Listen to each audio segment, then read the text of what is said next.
가지고 한번 통화를 했었습니다. 근데 마지막 때 시나리오를 아는 것보다 사실 더 중요한 거는 마지막 때의 큰 그림을 이해하는 게 더 중요하거든요. 하나님께서 이 땅 가운데 이루고자 하시는 그 꿈이 무엇인가 이해하는 게 너무 중요하다고 저는 생각합니다. 그러니까 그것을 향하여 주님께서 그 예언을 통하여 당신의 생각을 계시하시고, 그리고 그것을 향하여 지금 한 발짝씩 한 발짝씩 나가고 있습니다. 큰 그림은, 자, 마지막 때에 우리는 이제 알고 있는 게, 큰 그림은 이스라엘이 회복되어야 된다라는 것과, 두 번째는 말씀이 이 온 땅끝까지 전파되는 것이겠죠. 그 말씀은 이제 마태복음 23장과 24장에 이제 말씀이 이제 기록되어 있죠. 우리는 한번 말씀 성경책으로 잠시 보면은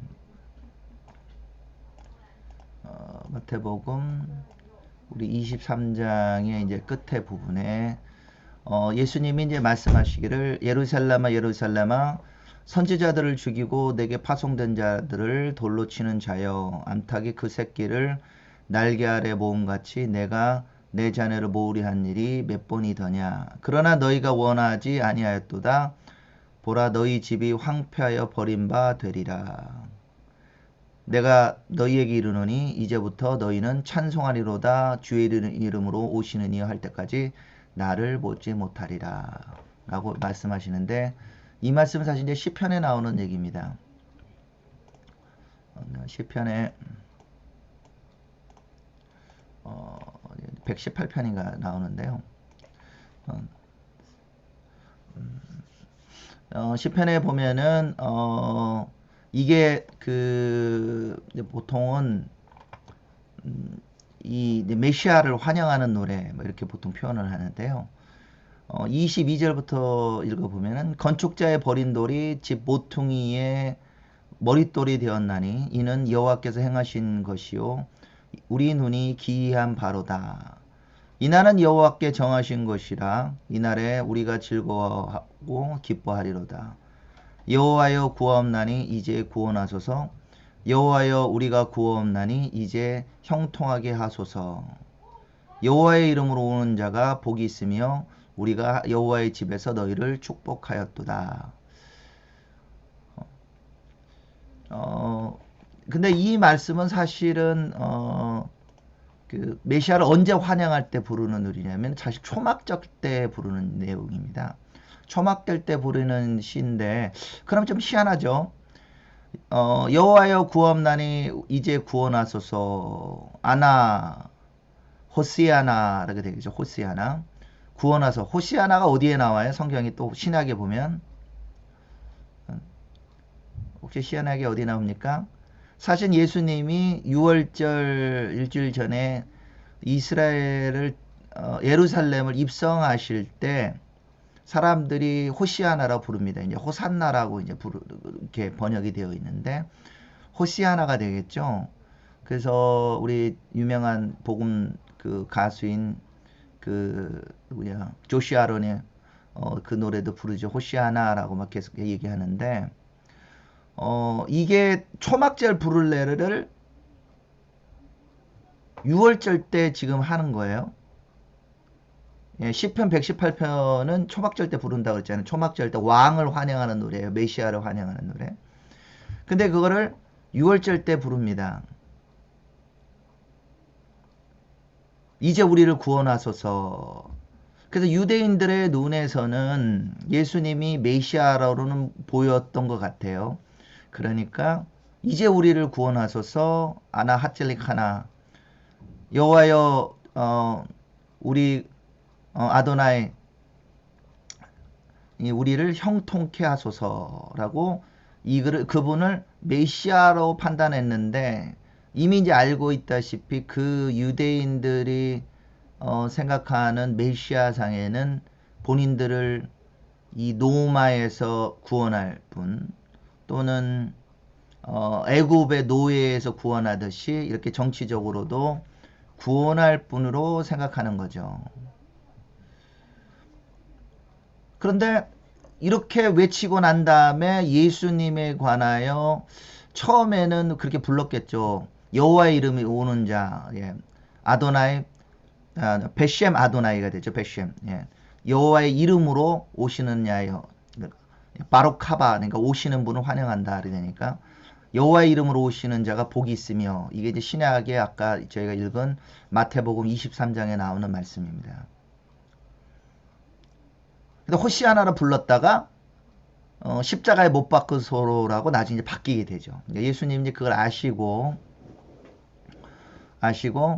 너희가 다시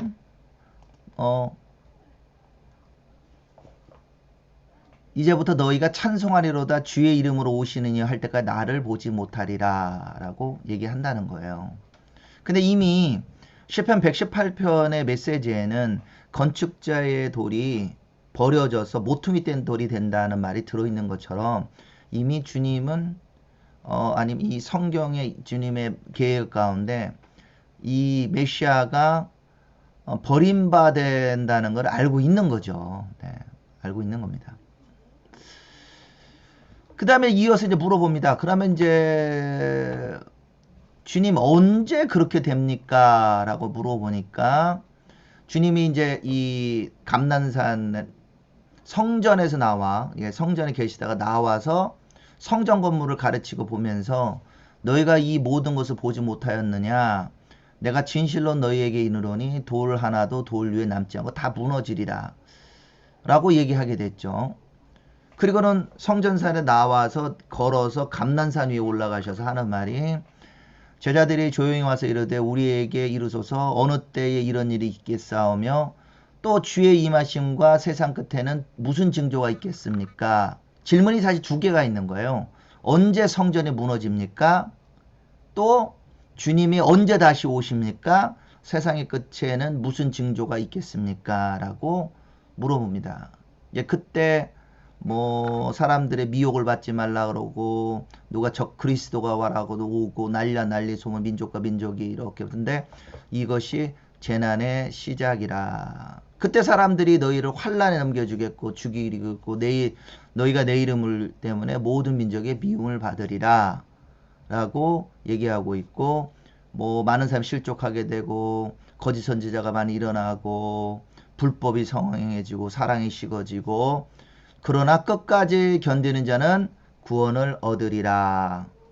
이 천국 복음이 모든 민족에게 증언되기 위하여 이 세상에 전파되리니 그제야 끝이 오리라. 이렇게 되게 됩니다. 근데 뒷부분까지는 뭐 다 읽을 시간 나눌 아시는 수도 있고, 근데 이 안에 있는 그 메시지 안에 두 개가 들어 있는 거예요.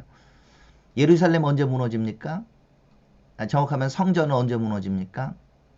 언제 돌을 하나에 돌아나지 않고 무너집니까? 라는 질문이 있고, 그리고 주님의 임하심과 세상의 끝에는 무슨 일이 있겠습니까? 라고 물어보는 거죠. 그래서 지난주에 그 월터 박사님 제가 잠시 통역을 하면서도 이 얘기를 하죠. 성경 말씀은 그대로 문자적으로 받으면 환란을 통과해야 돼요. 네. 그러니까 환란을 통과하지 않고 휴가 된다. 예수님의 말씀을 위하면 말이 안 되는 거죠. 분명히 예수님의 제자들 보고 환란에 넘겨준다. 너희를 미워하게 된다. 내 이름 때문에 미움을 받는다. 이런 것들을 보고 끝까지 견딘 자를 구원한다. 라는 말을 보면 분명히 환란을 통과하게 됩니다. 자, 그리고 복음이 땅 끝까지 전파된다는 거죠. 그러니까 지금 이스라엘 예루살렘만 있는 것이 아니라 이것이 열방과 같이 연결되겠다는 것을 우리가 보게 됩니다. 요게 이제 어디로 또 이동하게 되냐면은 이제 사도행전으로 넘어갑니다. 사도행전에 예수님이 죽으셨다가 부활하고 난 다음에 예수님에 또 질문을 하시죠. 네, 예수님께 질문을 합니다. 사도와 함께 모이사 4절부터 읽으면 그들에게 분부하여 이르시되 예루살렘을 떠나지 말고 내게서 들은 바 아버지께서 약속하신 것을 기다리라. 요한은 물로 세례를 베풀었으나 너희는 맨날이 못되어 성령으로 세례를 받으리라 하셨느니라. 그들이 모였을 때 예수께 여쭈어 이르되 주께서 이스라엘 나라를 회복하심이 이때이니까 하니 이르시되 때와 시기는 아버지께서 자기의 고난에 두셨으니 너희가 알 바가 아니요 오직 성령이 너희에게 임하시면 너희가 권능을 받고 예루살렘과 온 유대와 사마리아와 땅끝에 이르러 내 증인이 되리라 하시니라 라고 고백하죠. 여기서 보면은 이 제자들 예수님한테 23장 24장 뭐 예수님의 죽으심과 부활하심을 다 경험한 사람들이 마지막 순간 이제 딱 한마디 질문을 할 거 여러분들 막 다 물어봅니다. 뭐 사모님이든 다른 분들 아니 질문이 막 해요. 근데 하나만 시간 없어요. 딱 하나만 질문하십시오. 그럼 뭘 질문할게요? 가장 중요한 거 질문하겠죠. 근데 그때 예수님의 제자들이 질문한 내용은 주께서 이스라엘 나라 회복하심이 이때입니까? 라고 물어보는 거예요. 이 굉장히 중요한 질문이죠. 결국은. 근데 이거를 이제 교회 시대에 살고 이제 칼빈주족 같은 게 보면은 이스라엘 나라 회복하심이 이때입니까? 라는 질문에 예수님의 제자들 아직 성령을 못 받아가지고 이 시야가 너무 편협하다 이렇게 표현을 쓰는데 이 사도행전 1장 6절의 질문은 앞에 저희가 읽었던 마태복음 23장의 예수님의 말씀하는 예언과 일맥상통하는 얘기입니다. 그럼 언제 이스라엘 나라에 주님의 왕국을 회복하십니까? 이렇게 되는 거예요. 사실 나라라보다는 왕국이에요.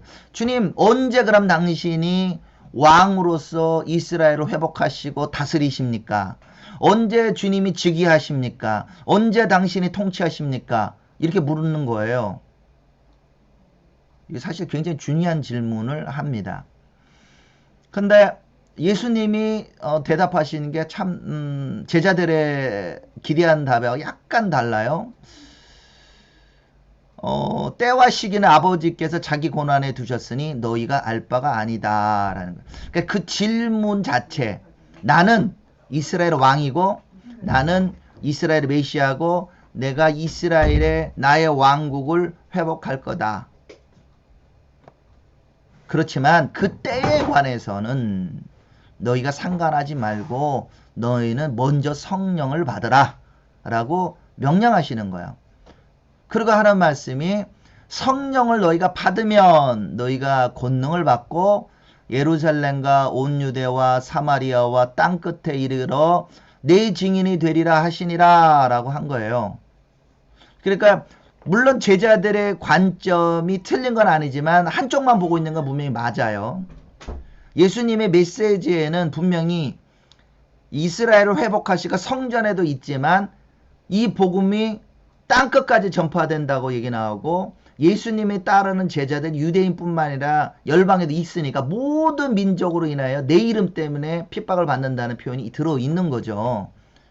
그러니 너희는 이 복음을 성령을 받으면 예루살렘에서도 복음을 전하고 온 유대에도 전하고 사마리아에도 전하고 땅끝에도 이르러서 예수님의 증인이 되라고 말씀하시는 거죠. 그럼 증인이 된다는 것과 예수님이 하시는 24장의 말씀을 보면 복음을 증거하다가 예수님의 이름으로 인하여 핍박을 받는다는 것과도 연결되어 있습니다. 네. 이렇게 딱 생각하니까 예수님의 제자들이 성령을 받고 난 다음에 이제 깨닫게 돼요. 그리고 복음을 열심히 이제 증거합니다. 네. 복음을 증거하는데 이 복음을 증거하면서도 이제 베드로의 설교를 들어보면은 이게 상당히 이분들도 심각하게 이 큰 그림을 이해하고 있는 것을 이해할 수 있습니다.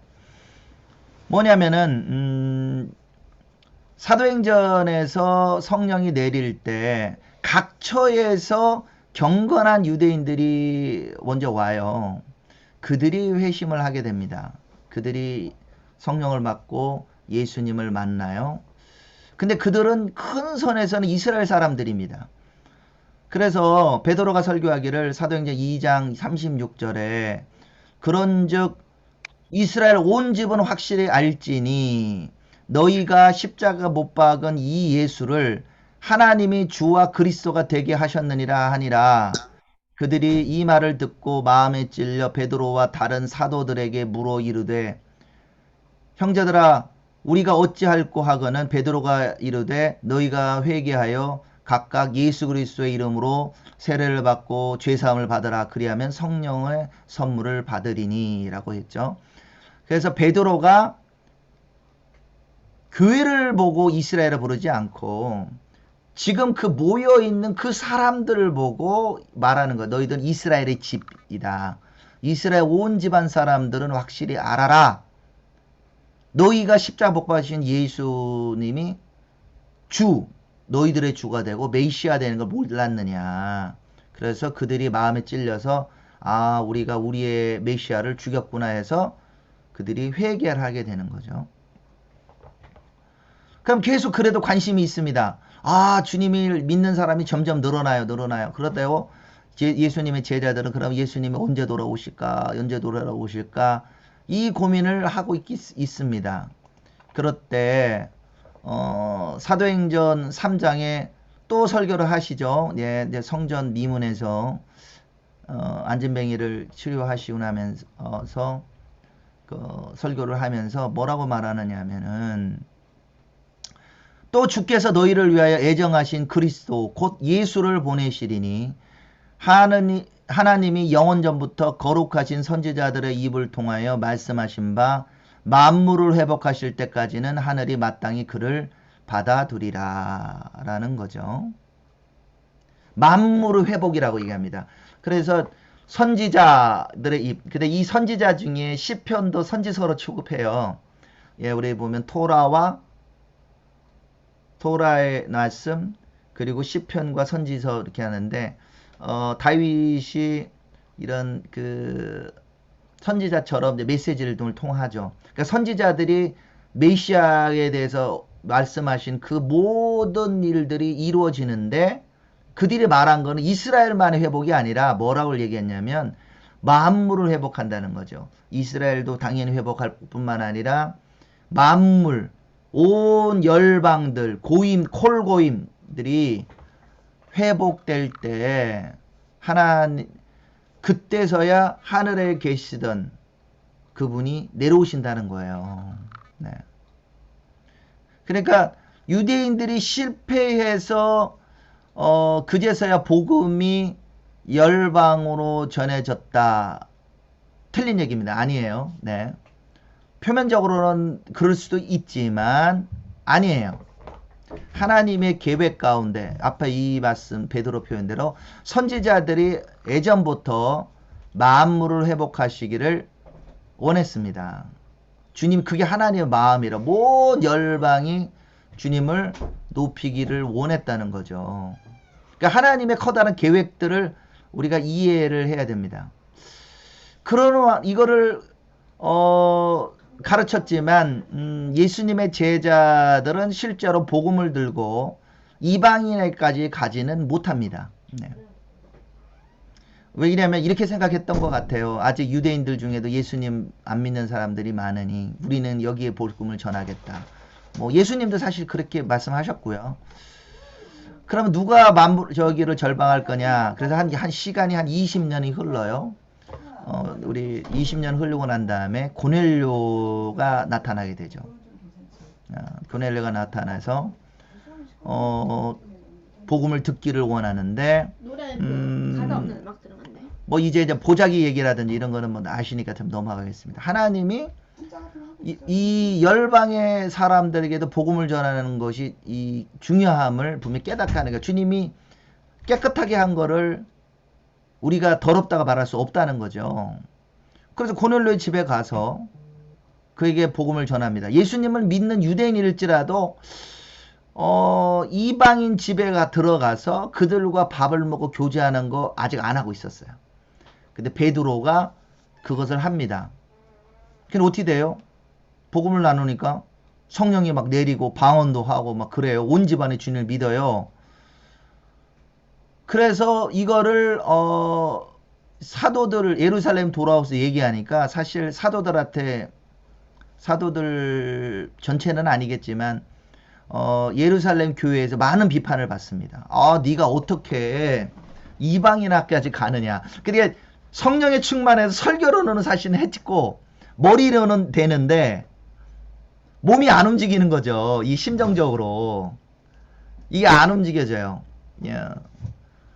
그러면서 베드로의 어떤 지도력이 조금 약해진다고도 표현해요. 근데 이 복음이 유대인들 사이에도 처음에는 복음이 막 이게 전파되다가 주춤해요. 그리고는 오히려 더 열정적으로 어디로 믿냐면 안디옥으로 가고 그 복음이 열방으로 막 퍼져가는 거예요. 그것을 그 선두주자가 이제 바울이 되겠죠. 바울이 이제 열심히 이제 복음을 증거합니다. 복음을 증거하니까 실제로 많은 사람들이 예수님을 믿게 됩니다. 그랬더니 이제 이런 고민이 된 거예요. 예루살렘에 있었던 사람들이 이 사람들을 어떻게 처리해야 될 것인가를 이제 고민을 합니다. 이 사람들에게도 율법을 가르치고 할례를 행하게 해야 되나? 라는 사람들이 있었어요.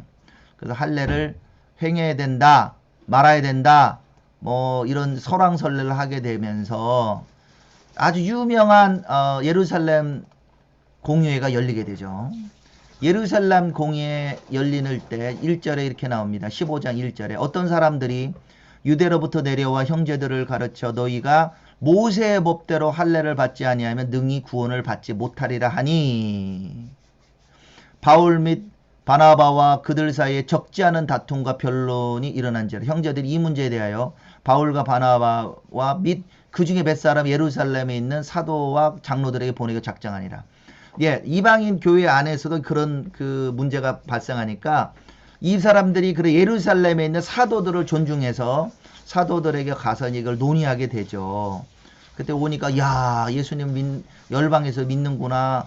그랬더니 바리새인 중 어떤 사람들은 이방인에게도 할례를 행하고 모세 율법을 지키라 명한다. 그런데 이 말은 뭐냐면은 이방인도 할례를 행하고 모세 율법을 행하게 하라는 의미는 그 이방인 사람들도 유대인이 되게 하라는 뜻하고 같은 얘기예요. 지금 그 유대교도 할례를 행하고 모세 율법을 지키고 개종 결제를 하면 유대인을 칩니다. 유대인이 되어야만 구원을 받는다. 약간 그런 사고가 있는 거예요.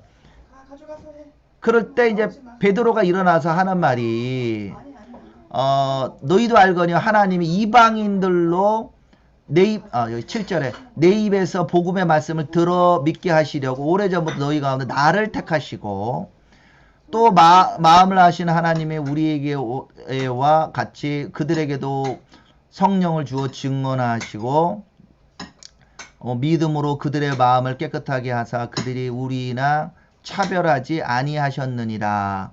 그런데 지금 너희가 어찌하여 하나님을 시험하여 우리 조상과 우리도 능히 매지 못하던 멍에를 제자들의 목에 두려느냐라고 이 베드로가 자신이 고넬료에게 복음을 전한 그 경험과 이런 것을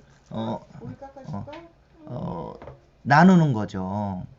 그래서 사람들이 이방인 중에 바울이 복음을 전해서 나타난 표적과 기사도 듣고 뭐하고 할 때 야고보가 일어나서 이제 모든 회의를 이제 정리합니다. 그러면서 뭐라고 말하냐면 좀 이따가 뭐라고 얘기하냐면 이 지금 현재 상황이 아모스서 9장에 있는 말씀과 그 9장의 예언이 성취되는 거라는 거예요.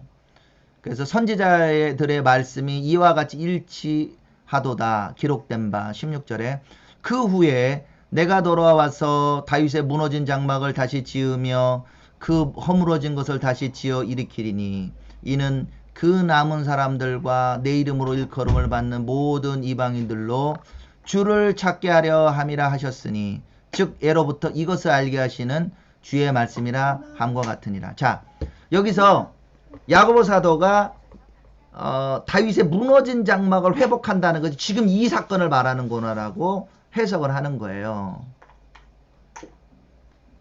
우리 요즘에 이제 24시간 기도하시고 찬양의 집 하시는 분이 본인들의 무너진 장막을 회복한다라는데 사실을 틀리다가 말하는 것보다는 일부만 맞는 뿐이에요. 야고보가 말하는 건 드디어 예수님 24시간 기도의 집을 만들었구나 이렇게 표현할 때 이거 쓰지 않았어요. 분위기를 보면 이방인 사람들이 예수님을 믿는 거에 관하여 그들이 구원받는 걸로 더해지는 것이 바로 다윗의 무너진 장막을 회복하는 거라는 거예요. 그 남은 사람들이라는 표현과 내 이름으로 일컫는 받은 모든 이방인들로 주를 찾게 하랍니다 라고 표현하고 있는 거죠. 네.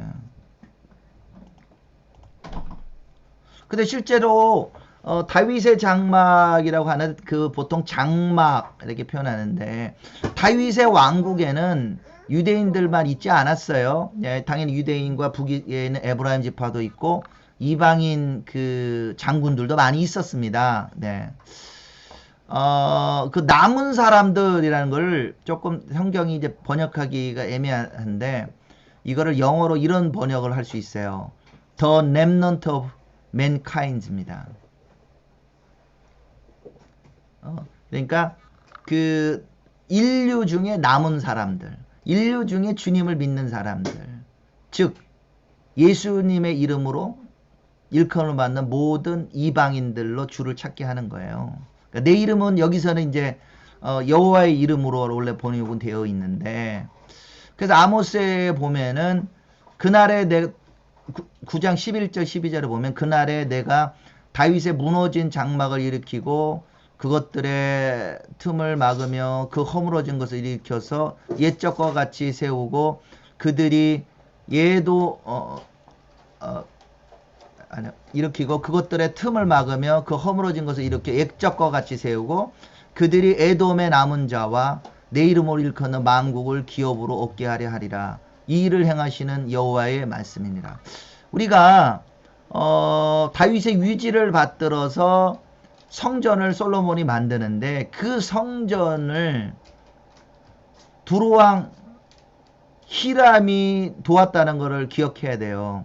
성전이 이스라엘 사람들만 만든 것이 아니라 이방인 사람이 거기에 동참해서 같이 만들어요. 그리고 그의 별명이 뭐라고 나옵니까? 내 집은 만민이 기도하는 집이다 라고 되어 있어요. 주님의 그 전은 이방인들도 다 포함하고 있어요. 그런데 이제 유대인들이 주님의 그런 계획을 이해하지 못하고 점점 축소하니까 자기들만이 이렇게 되는 거죠. 그래서 왕국이 회복되는 겁니다. 왕국이 이렇게. 그래서 이 결정을 받아내면서 이제 복음이 열방으로 이제 퍼져나가게 됩니다. 그러면서 뭐라고 말하냐면 야고보가 결정하길 내 의견에는 이방인들 중에 하나님께로 돌아오는 자들을 괴롭게 하지 말며 다만 우상의 더러운 것과 음행과 목매에 죽인 것과 피를 멀리하라 편지하는 것이 옳으니 이는 각성에로부터 각성에서 모세에게 전한 자가 있어 안식일마다 회상에서 그 글을 읽음이라 하더라 라고 했어요. 이것을 이제 결정해서 사람들의 편지를 붙이고 사람들을 괴롭게 하지 말라는 거죠. 할례를 행하지 말라. 뭐 율법을 강요하지 말라. 근데 율법 중에 아주 중요한 거. 예수님과 우상을 같이 섬기는 건 안 된다는 거예요. 예수님을 믿으면서 음행하는 거 안 된다는 거예요. 네. 예수님을 섬긴다면서 피를 가까이 하는 거 안 된다는 거예요. 네. 이거는 아주 기본적인 거죠. 그래서 이방인 사람들에게도 이 메시지들이 어디에 나오는 거냐면 사실은 이 10계명과 기본적인 이 안에 이제 포함되어 있죠.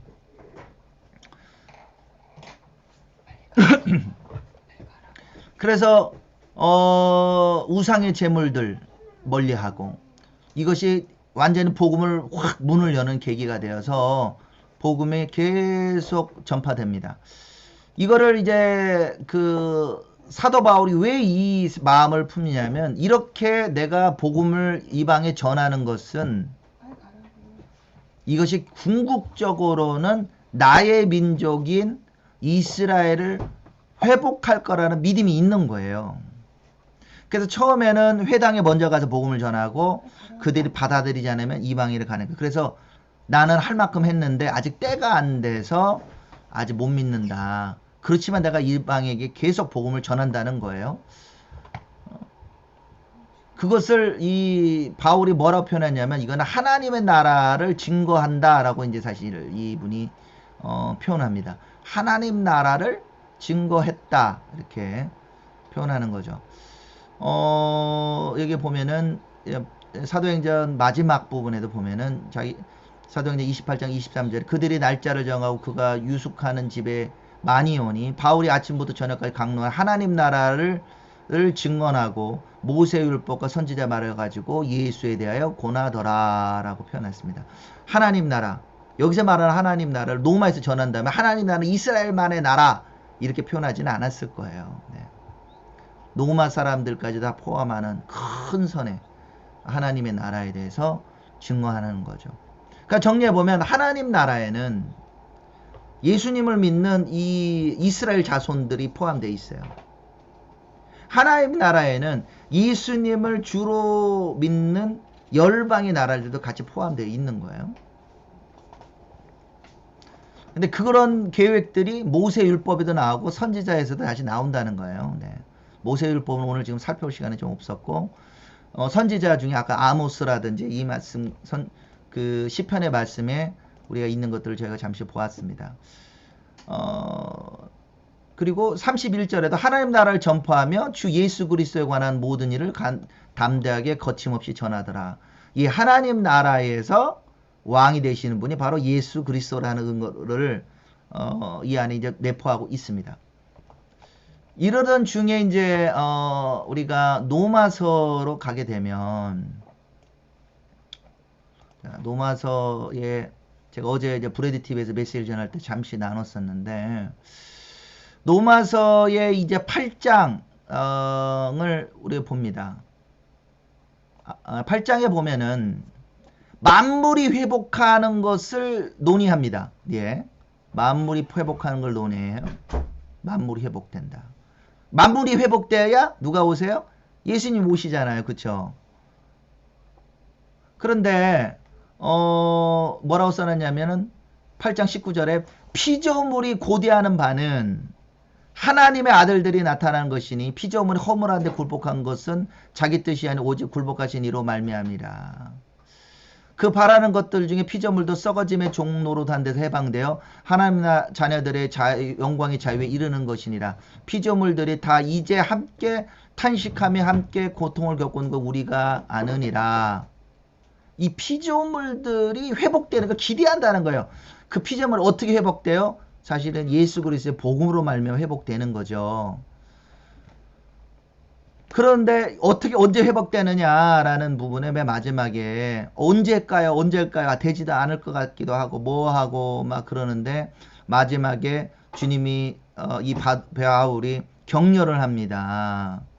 누가 우리를 그리스도의 사랑에서 끊으리요? 환난이나 공고나 박해나 기근이나 적신이나 위험이나 칼이나 기록된 바 우리가 종일 주를 위하여 죽임을 당하게 되며 도살할 양과 같이 여김을 받게 되는 것 같으니라. 그러나 이 모든 일에 우리를 사랑하신 이로 말미암아 우리가 넉넉히 이기니라. 내가 확신하노니 사망이나 생명이나 천사들이나 권세자들이나 현재일이나 장래일이나 능력이나 높음이나 기쁨이나 다른 어떤 피조물이라도 우리를 우리 주 그리스도 예수 안에 있는 하나님의 사랑에서 끊을 수 없으리라. 아멘. 이 안에도 복음으로 말미암아 고난을 받는 내용이 사실 들어있긴 해요. 그렇지만 고난을 통과하면 어떻게 뭐가 돼요? 만물이 회복된다는 거예요. 만물이. 네. 근데 만물이 회복되는 걸 기대하는데 아직까지 회복 안 되는 아주 중요한 족속이 누구예요? 누가 회복이 안 돼? 누가? 바울이 소속되어 있는 이스라엘 족속이 회복이 안 되니까 바울이 속 터져 죽는 거예요. 이걸 옛날 성경은, 저희 성경을 보십시오. 성경은 장절이 없습니다. 그대로 읽어보시면 이렇게 연결돼요. 회복돼요. 그리스도 사랑에서 끊어지지 않아요. 아! 그리스도 사랑에서 끊어지지 않는 예수 그리스도의 백성, 원래 이 백성이었던 이스라엘 백성은 어떻게 되는가? 그랬더니 내가 그리스도 안에서 참말을 하고 거짓말이 아니하노라. 나에게 큰 근심이 있는 것과 마음에 그치지 않는 고통이 있는 것을 내 양심이 성령에서 나와 더불어 증언하노니 나의 형제 곧 골육의 친척을 위하여 내 자신이 저주를 받아 그리스도에게서 끊어질지라도 원하는 바로다. 그들은 이스라엘 사람이라 그들에게 양자됨과 영광과 언약들과 율법을 세우신 것과 예배와 약속들이 있고 조상들도 그들의 것이 육신으로 하면 그리스도가 그들에게서 나오셨으니 그는 만물에게서 세세의 찬송을 받으실 하나님이시니라. 아멘. 아니 원래 이 복음의 시작이 이스라엘으로도 출발했는데 그 사람들이 예수님을 안 믿으니 속 터져 죽는 거죠.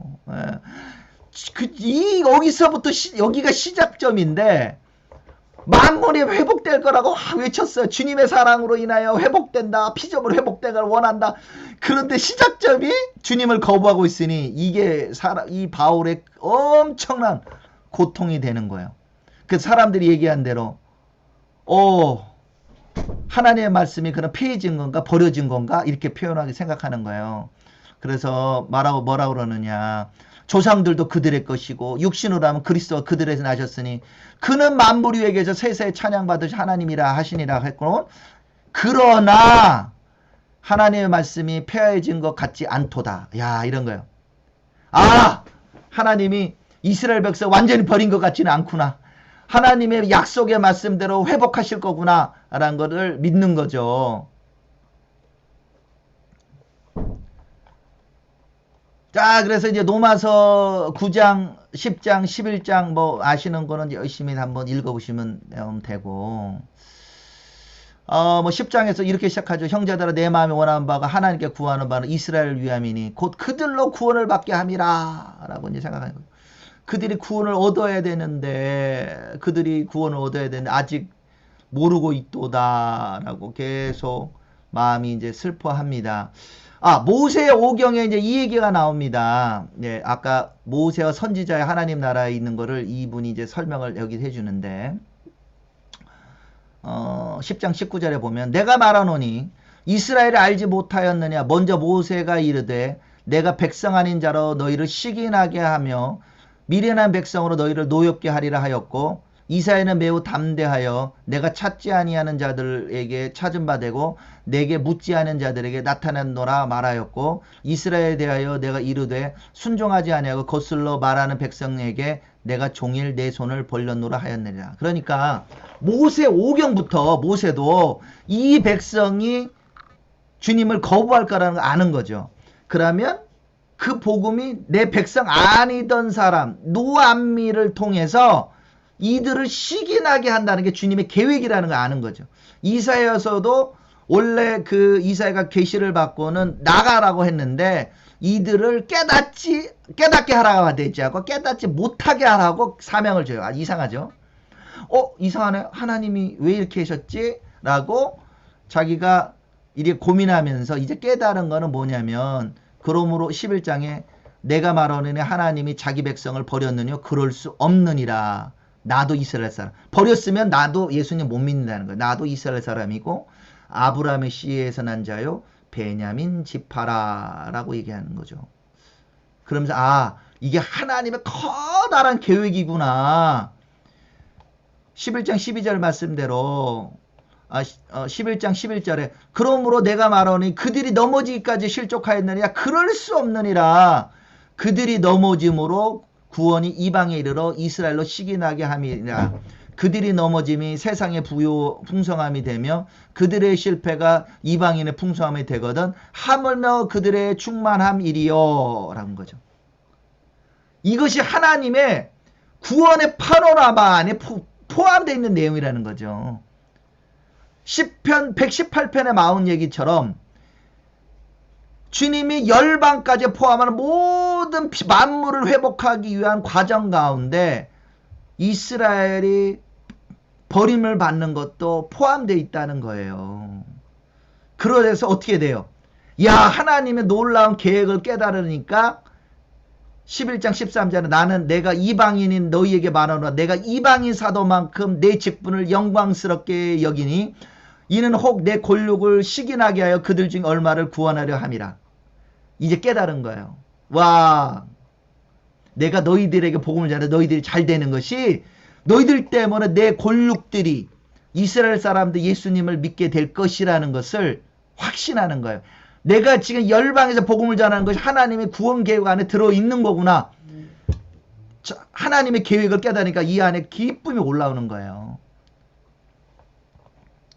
그래서 이제 감람나무 비무도 있고 뭐하도 있고 막 그러는데 25절로 그냥 넘어가면 형제들아 너희가 지혜 있다 하면서 이 신비를 너희가 모르기를 내가 원치 아니하노니 이 신비는 이방인의 충만원수가 들어오기까지 이스라엘의 더러는 우둔하게 된 것이라. 오, 이게 하나님의 계획이구나. 이게 신비 미스터리구나. 이방인이 충만하게 될 때에 대해서까지는 이스라엘이 우둔하게 된 것이구나 라는 걸 알게 된 거죠. 아, 지금 유대인들이 예수님을 잘 모르고 거부하고 있는 것도 하더라도 이방인이 충만해질 때까지구나. 그리하며 온 이스라엘의 구원을 받으리라. 이방이 충만해지면 온 이스라엘이 구원해지는 거죠. 이게 연결되어 있다는 거예요. 이스라엘이 넘어져서 복음이 열방으로 가고 여방이 충만해지면 다시 이스라엘이 충만해지게 된다는 거죠. 온 이스라엘이 구원을 얻는다. 그래서 바울이 이 놀라운 계획을 깨닫고 이렇게 얘기합니다. 깊도다 하나님의 지혜와 지식의 풍성함이요 그의 판단은 헤아리지 못할 것이요 그의 길은 찾지 못할 것이로다. 누가 주의 마음을 알았느냐 누가 그의 모사가 되었느냐 누가 주께 먼저 드려 갚음을 받겠느냐 이는 만물이 주께서 나오고 주로 말미암고 주로에게로 돌아감이라. 그에게 영광이 세세 있을지어다. 아멘. 자, 마지막에 이렇게 계획이 이루어지면 어떻게 되겠어요? 우리 같은 이방인 사람들은 유대인들 이 사람들 보고 감사합니다. 당신들이 우리 성경을 보존해 주시고 당신들이 그 메시아 예수와의 통로가 되어 주시고 당신들 때문에 우리가 구원을 받게 되고 하나님 나라의 비밀을 알게 됐으니 감사합니다 라고 고백하게 되고 유대인들은 어떻게 돼요? 우리가 못 모르고 이 버린 돌처럼 버리고 십자가 못 박혀 죽였었고 잃어버렸는데 당신들이 우리를 위하여 시기나게 해서 결국 잃어버린 우리의 메시아 예수와를 믿게 됐군요. 감사합니다. 당신의 대리도 없이 우리가 신세를 졌습니다 라고 어떤 누구도 나 잘났어 라고 표현할 수 없이 다 빚진 자로 만들게 된다는 거죠. 이것이 하나님의 거다란 구원의 신비라는 거죠. 구원의 사회. 그 신비가 이거를 이 파노라마를 이해해야 미래가 보이는 거예요. 그래야 이제 계시록과 이런 마지막 때가 보이는 거죠. 자, 이제 복음이 이제 거의 끝으로 점점 다가갑니다. 열방 땅끝까지 복음이 어느 정도 이르러 가고 있어요. 이제 중요한 사인을 예수님이 직접 말씀하셨는데 이제 누가복음이 나오죠. 누가복음 21장에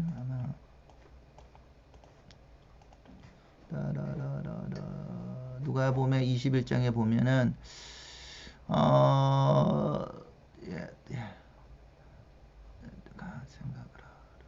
여기 있다.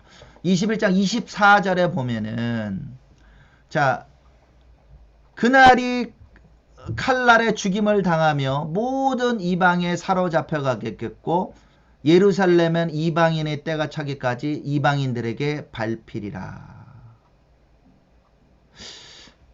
전에는 이스라엘이 회복되고 예루살렘 회복되기 전까지는 이 말씀들은 이미 다 끝난 걸로 생각했어요.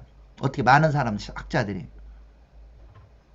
실제로 유대인들은 이방으로 많이 사로잡혀 갔는데 어느 날 이스라엘을 나라가 생기고 어느 날 예루살렘이 1967년에 회복되고 벌써 50년이 흘러갔죠. 물론 아직 그 성전사는 이스라엘 통치는 하지만 아랍 쪽에서 자치권을 행사하고 있죠. 그러니까 이방인의 때가 거의 끝난 거를 볼 수 있는 거죠. 왜 거의라는 표현을 썼냐면 아직 그 성전상까지 유대인이 컨트롤하지는 않고 완전히 통치하지는 않아요. 근데 거의 끝나가는 걸 보게 됩니다. 거의 2000년이 지난 사이에 이런 적이 없었어요. 예루살렘을 아예 이름까지 바꿨었어요. 예루살렘이 아니라 뭐 아나 뭐 카피톨리아인가 해서 되어 있고, 중세 시대 성지순례의 지도를 혹시 보면은 성전산이 안 나옵니다. 성전산은 성지가 아니었어요. 그 성분모 교회가 중심지였습니다. 그때 때가 돼서 바뀌게 돼요. 그리고 모든 이방인을 사로잡아가 가겠고 그러면 예루살렘에 이방인을 바뀌면 지금 돌아온다는 말이잖아요. 예수님은 그 말 안에 유대인들이 이방에 잡혀갔다가 돌아온다는 말도 사실 내포하고 있는 거죠. 열방에서 많은 이방인 유대인들이 그 땅으로 지금 돌아오고 있죠. 그러니까 정말 예수님 말한 때가 점점 다가온 걸 보게 됩니다. 1월 성신은 징조가 있겠고, 땅에서는 민족들이 바다와 파도의 성난 소리로 혼란 중에 공고하리라. 사람들이 세상 임할 일을 생각하고 두려움으로 기절하리니 이는 하늘의 권능이 흔들리겠음이니라. 그때에 사람들이 인자가 구름을 타고 능력과 큰 영광 오는 것을 보리라. 이런 일이 시작되기 하거든 일어나 머리를 들라 너희의 속량이 가까웠느냐 하시더라. 아멘. 끝이 점점 다가오고 있다. 그러면서 저희들을 2000년이 지난 그 사도행전 15장 이런 이후에 한 100년, 200년, AD 200년 이후로부터는 믿는 유대인들이 많이 사라지게 돼요. 그래서 믿는 유대인들과 함께 예배를 드린다. 이런 거 별로 없었어요. 근데 요즘 그 일이 이루어지고 있습니다. 요즘 믿는 유대인과 함께 예배를 드려요. 성찬을 드려요. 같이 예수님을 높여드려요. 이게 중요한 사인이라는 거예요. 예. 예수님을 함께 예배드리고 함께 주님을 찬양하는 것이 마지막 때의 중요한 사인이 되고 있고, 또한 또 중요한 또 사인 중에 하나가 유대인들이 그 땅에 돌아오는 거고, 그 유대인들이 히브리어로 복음을 증거하고 있다는 거예요. 유대인들이 히브리어로 복음을 전하는 사이트가 몇 개 있는데 그 중에 저희 리바이브 이스라엘에 되어 있는 그 티쿤의 CEO 되신 논 켄터라는 그 목사님이 계세요. 논 켄터가 가티비하고 연합해서 이스라엘에서 히브리어화라는 복음 채널을 만들었었어요. 샬라노 TV라고 이스라엘 케이블 TV로 방송을 했었습니다. 근데 유대인들이 막 불고 일어나고 아니 어떻게 이런 방송이 나올 수 있냐 해갖고 사실 2달 만에 문을 닫았고 지금 인터넷 방송으로 전해냈습니다. 그렇지만 히브리어로 복음을 받을 수 있어요. 예, 샬라노 TV라는 방송 있습니다. 샬라노 TV. 그래서 샬라노 TV가 뭔지 궁금하시면 한번 보여드려야 되나? 네, 샬라노 TV. 샬라노 TV가 이제 그 뭐냐면은 이 샬라노 TV가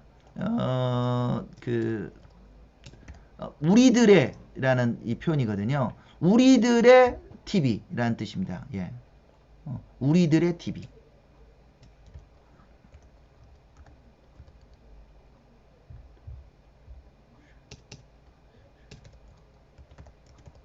예, 우리들의 TV. 이런 우리들의 TV라는 이름으로 지금 샬라노 TV가 아주 지금 어쨌든 지금 현재까지 방송을 지금 현재 하고 있어요. 그래서 가TV에서도 운영을 하고, 근데 히브리어로 운영하기 때문에 저희는 지금 뭐 어떻게 하지를 못하고 있네요. 자, 이렇게 한번 제가 화면을 공유해 드리면, 자, 뉴스가 나오죠. 이게 이제 작년에 하다가 샬라노 TV가 케이블에서 문 닫게 되었습니다. 그리고 온라인으로 오픈합니다. 라고 이제 이렇게 나오는 기사들이 있습니다. 네. 이 샬라노 TV에 관하여 한번 인터넷에 한번 찾아보세요. 이 샬라노 TV 웹으로도 이렇게 많이 있습니다. 예, 샬라노 TV라고. 이제 가 TV에서 후원을 해서 해요. 예, 그래서 샬라노 TV에 근데 작년에 굉장히 이 공격을 많이 받았어요. 이 샬라노 TV 보이시죠? 샬라노 TV도 있고 그 다음에 ICV에서 하는 그 One for Israel이라는 사이트도 있습니다. 그 One for Israel에서도 유튜브 사이트가 있는데 뭐 히브리어를 하니까 뭐 저도 뭐 못 알아듣는 게 뭐 많은데 One for Israel도 히브리어로 뭐 방송을 하는데 지금 조회수가 엄청 많아요. 뭐 몇천만 명씩 됩니다. 근데 히브리어인데 몇천만 명씩 봐요. 이게 놀라운 일인 거죠. 히브리어로 하는데 몇천만 명씩 본다.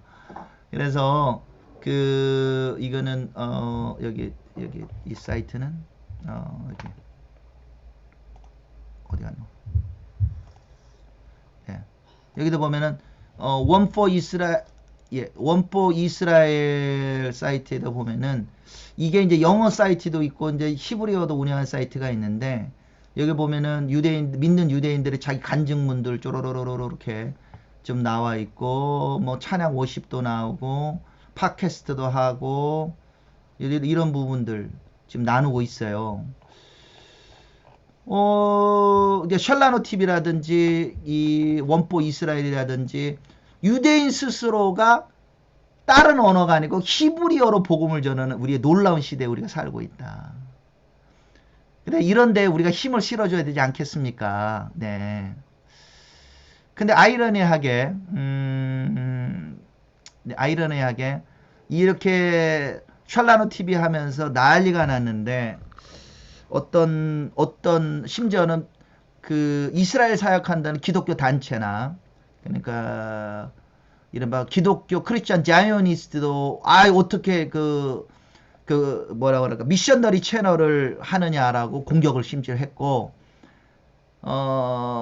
알려져 있는 조금 유명한 미국계 메시아닉 납비라는 사람도 하지 말라고 막 하는 거예요. 근데 좀 이해를 잘 못하겠어요. 네. 왜냐면 우리 애들의 가장 궁극적인 거는 이들에게도 그들의 메시아인 예수아를 알게 하는 것이거든요. 그것이 이스라엘 회복하는 길이에요. 그분 안에서 회복되는 거기 때문에. 그래서 저희들이 이런 거 기도하고 우리 물질들도 여기로 더 많이 가기를 원하고 이제 중보 기도가 진짜 많이 필요해요. 공격을 너무 많이 받아가지고 그 운영하시는 그 넌켄터 이분이 거의 맨날 울다시피 했어요. 막 힘들어가지고. 그 자기는 이렇게 해서 정통 랍비들한테 공격받는 거 이해했대요. 근데 열방에서 이스라엘 사역한다는 뭐 사람들도 공격하고 심지어 내가 알고 있는 메시아닉 납비라는 사람도 공격하고 그러니까 도저히 이해를 못하겠다고 너무 힘들다고. 그래서 우리들 마지막 때 이래 주님의 커다란 그림을 알고 우리 함께 기도하기 원합니다. 기도하겠습니다. 하나님 아버지 감사합니다. 주님의 큰 계획 가운데 만물이 회복하시는 그때 모세와 선지자들이 하신 애언의 말씀이 온전히 성취될 그때 예수와 당신께서 다시 오실 것을 우리가 믿습니다. 주님 복음이 예루살렘과 온 유대와 사마리아 땅끝까지 이르러 전파될 것을 말씀하셨는데 이제 땅끝에서도까지 복음을 증거될 뿐만 아니라 다시 주님이 행하셨던 예루살렘 온 유대와 사마리아에서도 예수님을 믿고 고백하는 일들이 더욱 일어나길 원합니다. 주님 그 땅 가운데 예수의 이름이 충만하기를 소망하고 그들의 눈에 비늘을 제거하시고 수건을 제거하시기를 소원합니다. 지금 이스라엘 가운데 히브리어로 주의 복음을 증거하고 있는 그 이들 가운데 주님께서 힘을 더하여 주시고 우리가 열방에서 우리들이 그들을 위하여 중보하고 물질로서도 그리스도 몸을 우리 서포트하는데 함께하기를 소망합니다. 예수 그리스도로 기도합니다. 아멘.